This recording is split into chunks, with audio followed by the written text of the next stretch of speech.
আগো আমার হাতের শঙ্খ, হাতের শঙ্খ মলিন না হইল, কপালে সিঁদুরের পুটা মাগো আমার দুই দিন না রইল। হয়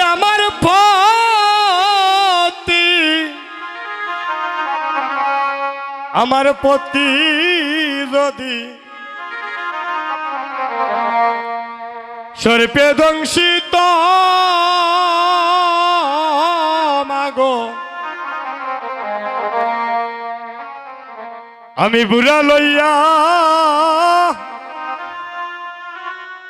বাস্তাম জলে মাগো মা, আমি বিপুলার মতো হয়ে আমার প্রতি যদি গমা সর্পে দংশিত মাগো, আমি বুড়া লইয়া বাস্তামে জলে মাগো মা, হোমা বিপলার মতো মাগো আমার পতি যদি আরে সর্পে দংশিত মাগো, আমি বুড়া লইয়া বাস্তাম গলে মাগো মা, আমি বিপুলার মতো হয় আমার প্রতি যদি গমা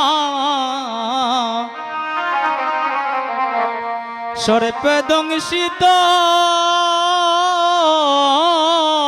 মাগো, আমি বুড়া লইয়া বাস্তামে জলে মাগো মা, হোমা বিপলার মতো বুড়া বাস্ত জলে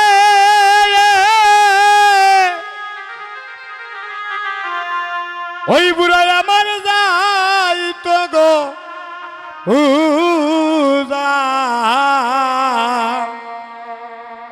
আমারে লোকে বলতো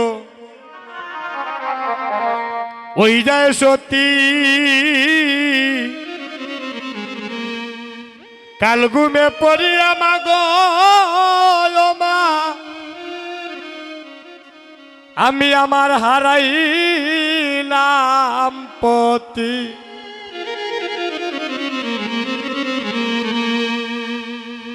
মাগো আমার হাতের শঙ্খ, হাতের শঙ্খ মলিন না হইল, কপালে সিঁদুরের পুটা মাগো মা, আমার দুই দিন না রইল। ও মাগো হাতের শঙ্খ মলিন না হইল মাগো, কপালে দূরের পুটা মাগো মা, দুই দিন না রইল মাগো আমার হাতের শঙ্খ মলিন না হইল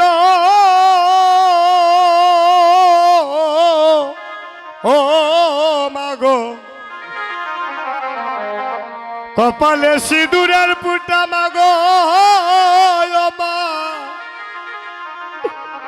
আমার 2 দিন না রইল ও মাগো আমার হাতের শঙ্ক মলিন না হইল মাগো আমার কপালে সে সিঁদুরের পুটা মাগো আমার 2 দিন না রহিল হয় আমি পতি হারা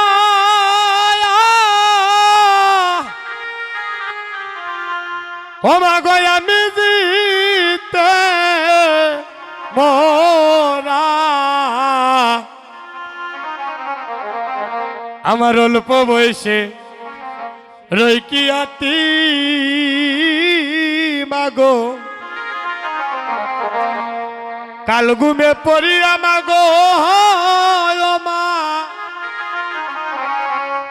আমি হারাইলাম পতি হয়ে আমার পতি আর জিতে মোরা হয়ে আমার অল্প বয়সে এই কি আতি মাগো আমি কালে ঘুমে পড়িয়া মাগো মায়ারা এলাম পতি কথাগুলো শুনবেন মায়েরা আসিয়া অদ্বৈত রায়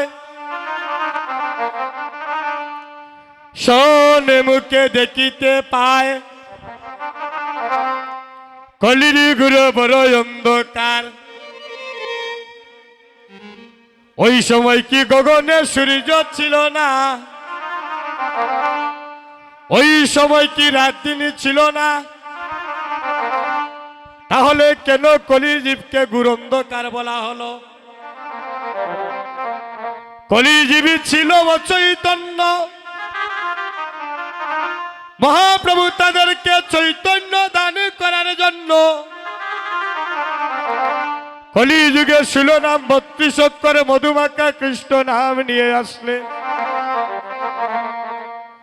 যারে দেখে তারে কয়ে দন্ত্রে তৃণধরী একবার আমারে কিনিয়া লও তোমরা সবাই মুখে বলো হরি হরি হরি বল যারা যারা চৈত্র মাসের 12 স্নানে গিয়েছিলেন সবাই একটু হাতটা উপর দিকে তুলুন চৈত্র মাসের শুভ তিথিতে আমরা স্নান করতে যাই ওই স্নানে যারা গিয়েছিলেন হাতটা তুলেন আচ্ছা হাতটা নামান আমি হাতটা কেন তুলালাম বাবা কারণ আমি যে ঘটনাটা কইমু যারা জান নাই হয়তো আপনাদের বিশ্বাস নাও হতে পারে এজন্য হাতটা তুলালাম এখনো গেলে ওই জায়গায় দেখবেন একটা পঞ্চতত্ত্বের মন্দির পাওয়া যায় পঞ্চতত্ত্ব মন্দিরের পাশেই বাম দিকে এখনো গেলে দেখবেন একটা দুর্গা মন্দির আছে ওই সময় আমল ছিল দিব্যসিংহ রাজার আমল দিব্যসিংহ রাজার কুল পুরোহিত ছিলেন আমার অদ্বৈত প্রভুর পিতা কুপের আচার্য আমরা সবার তো পুরোহিত আছেন পূজা পাল করলে পুরোহিতের প্রয়োজন তাইলে দিব্যসিংহ রাজার যে কুল পুরোহিত উনি ছিলেন অদ্বৈত প্রভুর পিতা কুপের আচার্য অদ্বৈত প্রভুকে যিনি কলির যুগে আসলেন দেবের দেব মহাদেব অদ্বৈত হয়ে কলির যুগে উনি এসেছিলেন ওনার বাবার নাম কুপের আচার্য মায়ের নাম নাভাদেবী মহাবিষ্ণু অবতার প্রত্যেক দিনই দুর্গা মায়ের মন্দিরে যান অদ্বৈত প্রভুর পিতা কুপের আচার্য প্রত্যেক দিনই দুর্গা মায়ের মন্দিরে পূজা করার জন্য যান। একদিনই শিশুপুত্র কমলাক্ষ বলল, ওহ পিতা, আমার মনে বড় বাসনা, আমি ওই আজ তোমার সঙ্গে দুর্গা মায়ের মন্দিরে যাব। ও মায়েরা, এই যে আপনারা শ্রীবাস সঙ্গনে আসলেন গো মা, এখন আপনার সন্তান যদি আপনারে কয় যে আমি তোমার সামনে কীর্তনে যাব, আপনারা কি নিয়ে আসবেন না? আজকে শিশুপুত্র কমলাক্ষ বাবার কাছে বলছে, বাবা তুমি প্রত্যেক দিন দুর্গা মায়ের মন্দিরে পূজা করার জন্য যাও, আজকে আমার মনে বাসনা জাগলো, আমিও তোমার সামনে দুর্গা মায়ের পূজা দেখতে যাব। হরি বল। বাবার কনিষ্ঠ আঙ্গুলে ধরিয়া আজকে মা দুর্গা দেবীর বাড়িতে যাত্রা করলেন। এই অদ্বৈত প্রভুর বয়স যখন 12 বছর ছিল, ওনার কিন্তু আরেকটা নাম ছিল। 12 বছর বয়সের সময় নাম ছিল কমলাক্ষ। আজকে বাবার কনিষ্ঠ আঙ্গুলে ধরিয়া দুর্গা মায়ের মন্দিরে উনি যাত্রা করলেন। এই আঙ্গুলটার নাম কি গো মা? এই আঙ্গুলটার নাম কনিষ্ঠ আঙ্গুল। সন্তান যখন বাইরে যায়, আমার মায়েরা ওই আঙ্গুলটার মধ্যে কামড় মারেন, ঠিক আছে নি গো? এই 4টা আঙ্গুল কিতা দুঃসল্য মা। তারপরে বাম পায়ের তল থেকে ফদদুলা আনিয়া সন্তানের মস্তকে লেপন করেন, ঠিক আছে নি? তাইলে ডাইন পাউটা কিতা দুঃসল্য দাদা, এগুলা বুঝতে হবে। এটাই তো কীর্তন। শুধু নাচলে ফালাইলে তারে কীর্তন বলে না, অজানা কথাগুলা ভক্তের মাধ্যমে তুলে ধরার নামই হচ্ছে কীর্তন। আজকে বাবার কনিষ্ঠ আঙ্গুলে ধরে শিশুপুত্র কমলাক্ষ দুর্গা মায়ের মন্দিরে যাত্রা করলেন। গিয়া বাবার হাতটা ছেড়ে দিয়ে আজকে বাবা দুর্গা মাকে প্রণাম করলেন। কিন্তু শিশুপুত্র কমলাক্ষ মা দুর্গা দেবীকে প্রণাম করলেন না। দূর থেকে ঘটনাটা দেখতে পেলেন দিব্যসিংহ রাজা। রাগ উঠে গিয়েছে, ডাক দিচ্ছেন, ও কুপের আচার্য,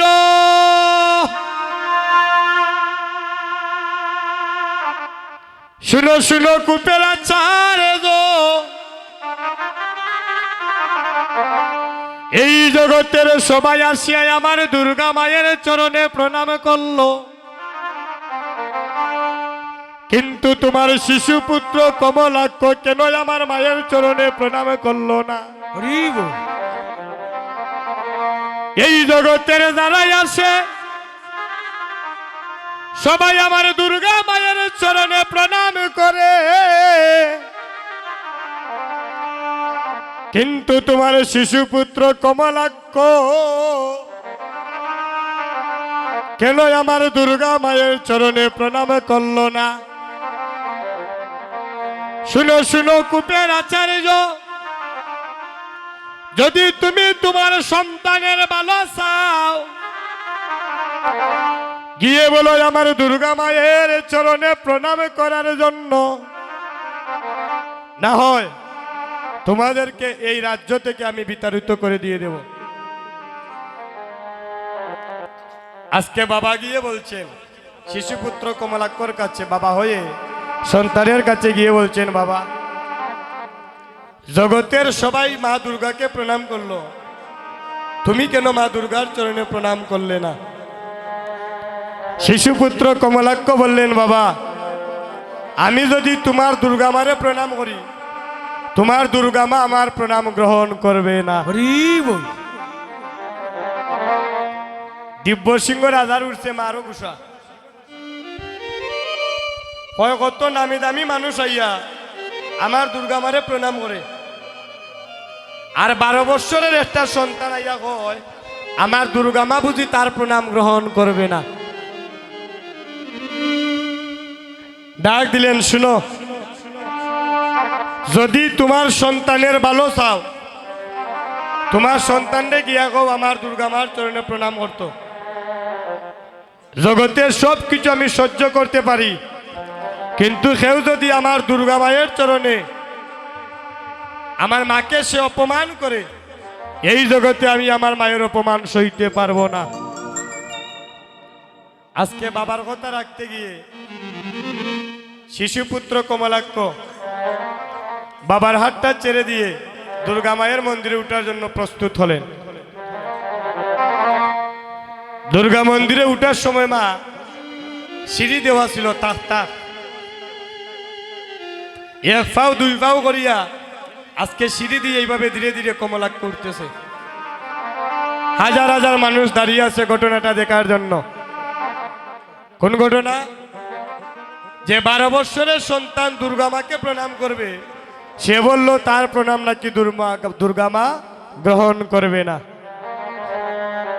আজকে ধীরে ধীরে যখন উঠতেছে, যেই মাত্র দুর্গা মায়ের মন্দিরের সামনে গেল, সামনে গিয়া যেই মাত্র দুর্গা মায়ের চরণে এইভাবে মস্তকটা নত হল, সঙ্গে সঙ্গে দুর্গা মায়ের যে খাটা মূর্তিটা ছিল সম্মুখ হতে আজকে পিছনের দিকে সেদিন ফিরে গেল।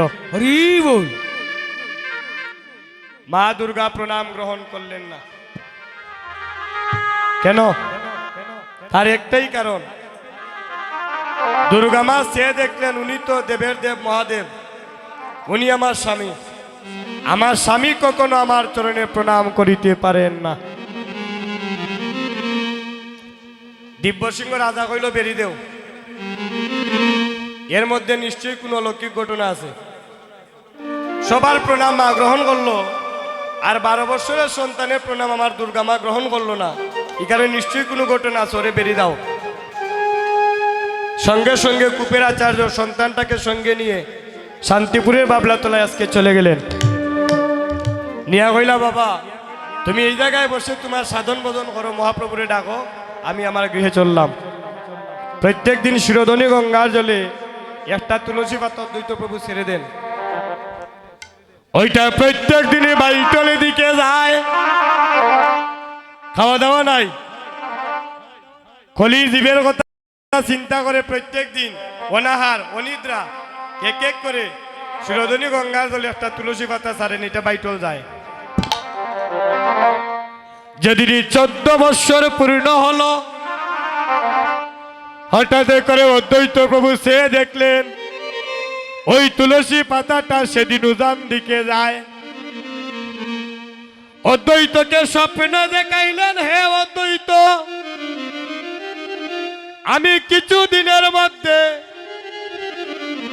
শ্রীধামের নবদ্বীপে সচী মায়ের মাতৃগর্ভ সিন্ধু আলোকিত করে অবতীর্ণ হচ্ছি কলিজীবকে রক্ষা করার জন্য। আমি তোমার ডাকে আর গুলোকে রইতে পারলাম না। মহাপ্রভু কোন দিন এসেছিলেন মা?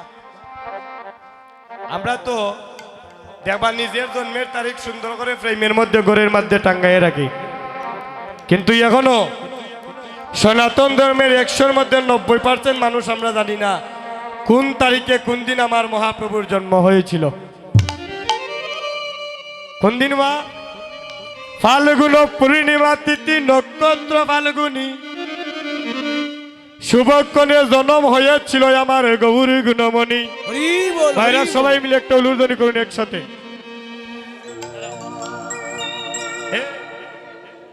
যেই মাত্র জন্ম নিলেন নদিয়ার একজন ভক্ত আরেকজন ভক্তকে ডেকে ডেকে বলছেন, একবার এসে দেখে যা। পূর্ণ গৌরোদয় হলো সোনার নদিয়ায়, আর আমাদের কোনো ভয় নাই, অজীবের ভয়ে নাই, ভয়ে নাই। আধার গেল পূর্ণ ব্রহ্ম নারায়ণ নদিয়া এলো। জীবের বই নাই, বই নাই, আদার গেল পূর্ণ ব্রহ্ম নারায়ণ নদিয়া এলো। অজীবের ভয়ে নাই, ভয়ে নাই, আধার গেল হরিণ ব্রহ্ম নারায়ণ নদিয়া এলো ও জীবের বই নাই আদার গেল পূর্ণ ব্রহ্ম নারায়ণ নদিয়া এলো হরে গৌরী নিথায় রাগমনে লইতে বৃন্দাবন হলো ওরে গৌরী নিতাই রাগমনে নইতে বৃন্দাবন হইল হরে গৌরী নিথায় রাগমনে লইতে বৃন্দাবন হলো গৌরী নিতাই রাগমনে নইতে বৃন্দাবন হইল বহে নাই আদার গেল পূর্ণ ব্রহ্ম নারায়ণ নদিয়া এলো হরি জীবের বল হরি বই নাই আদার গেল পূর্ণ ব্রহ্ম নারায়ণ নদিয়া এলো ভক্তগণ, একজন ভক্ত আর একজন ভক্তকে ডেকে ডেকে বলছে একবার এসে দেখে যা ও আইলো বউ আইলো দেখো সংকীর্তনের গৌরহরায় ও আইলো দেখো সংকীর্তনের গৌররা আরে ও আইলো বউ আইলো দেখো সংকীর্তনের গৌরহরায় আইলো দেখো সংকীর্তনের গৌররা হরে নামের ধ্বনি প্রেমের ধ্বনি মধুর ধ্বনি শোনা যায় ওরে নামের ধ্বনি প্রেমের ধ্বনি মধুর ধ্বনি শোনা যায় হরে নামের ধ্বনি প্রেমের ধ্বনি মধুর ধ্বনি শোনা যায় ধ্বনি প্রেমের ধ্বনি মধুর ধ্বনি শোনা হায় যায় ও আইলো দেখো সংকীর্তনে গৌর রে ও আইলো দেখো সংকীর্তনের গৌররা নদী আর ভক্ত যত যন্ত্রধারী সম্প্রদায় ওরে নদী আর ভক্ত যত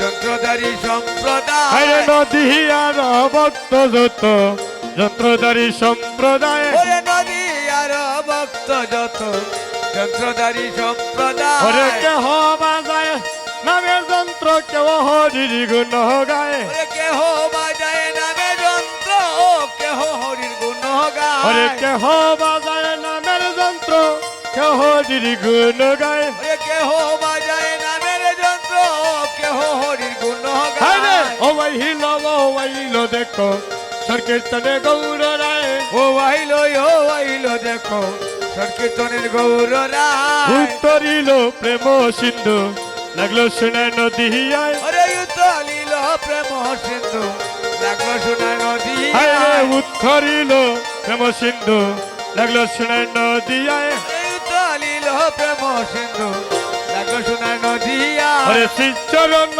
পাইবার আছে দিন দয়াল দাসে গায় শরণ পাইবার আছে দিন দয়াল দাসে হরে গায় শ্রীচরণ পাইবার আছে দিন দয়াল দাসে গায় পাইবার আছে দিন দয়াল দাসে হায় গায় ও আইলো দেখো সংকীর্তনে গৌর আরে রায় ও আইলো দেখো সংকীর্তনে গৌর হরে রায় নামের ধ্বনি প্রেমের ধ্বনি মধুর ধ্বনি শোনা যায় ওরে নামের ধ্বনি প্রেমের ধ্বনি মধুর ধ্বনি শোনা যায় হরে নামের ধ্বনি প্রেমের ধ্বনি মধুর ধ্বনি শোনা যায় ওরে নামের ধ্বনি প্রেমের ধ্বনি মধুর ধ্বনি শোনা যায় হরে মধুর ধ্বনি শোনা যায় ওরে মধুর ধ্বনি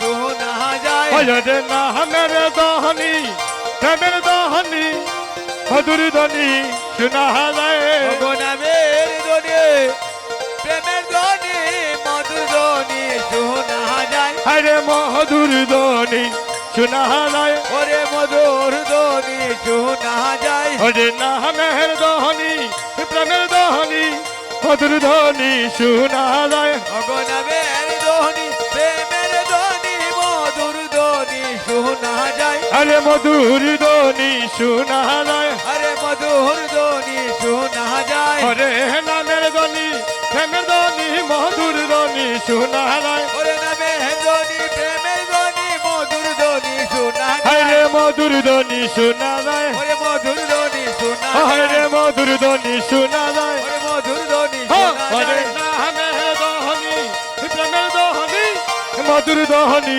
শোনা যায় হরি বল হরি বল প্রেমের ধ্বনি মধুর ধ্বনি শোনা যায় হরে নামের ধ্বনি প্রেমের ধ্বনি মধুর ধ্বনি শোনা যায় হরিবল হরিবল প্রেমের ধ্বনি মধুর ধ্বনি শোনা যায় হাই রে মধুর ধ্বনি শোনা যায় ওরে মধুর ধ্বনি শোনা যায় হরে নামের ধ্বনি প্রেমের ধ্বনি মধুর ধ্বনি শোনা যায় ভগনামের ধ্বনি প্রেমের ধ্বনি মধুর ধ্বনি শোনা যায় হরে মধুর ধ্বনি শোনা যায় ওরে মধুর ধ্বনি শোনা যায় হরে নামের ধ্বনি প্রেমের ধ্বনি মধুর ধ্বনি শোনা যায় ভগনামের ধ্বনি প্রেমের ধ্বনি মধুর ধ্বনি শোনা হরে যায় মধুর ধ্বনি শোনা যায় ওরে মধুর ধ্বনি হরে নামের ধ্বনি প্রেমের ধ্বনি মধুর ধ্বনি শোনা যায় ভগনামের ধ্বনি প্রেমের ধ্বনি মধুর ধ্বনি শোনা যায় আরে ও আইলো দেখো সংকীর্তনের গৌরায় ও ভাইলো দেখো সংকীর্তনের ওরে গৌরব ও আইলো দেখো সংকীর্তনে গৌরায় জয় জয় মহাপ্রভু কি জয় জয় জয় মহাপ্রভু কি জয় জয় জয় মহাপ্রভু কি জয় ভক্তগণ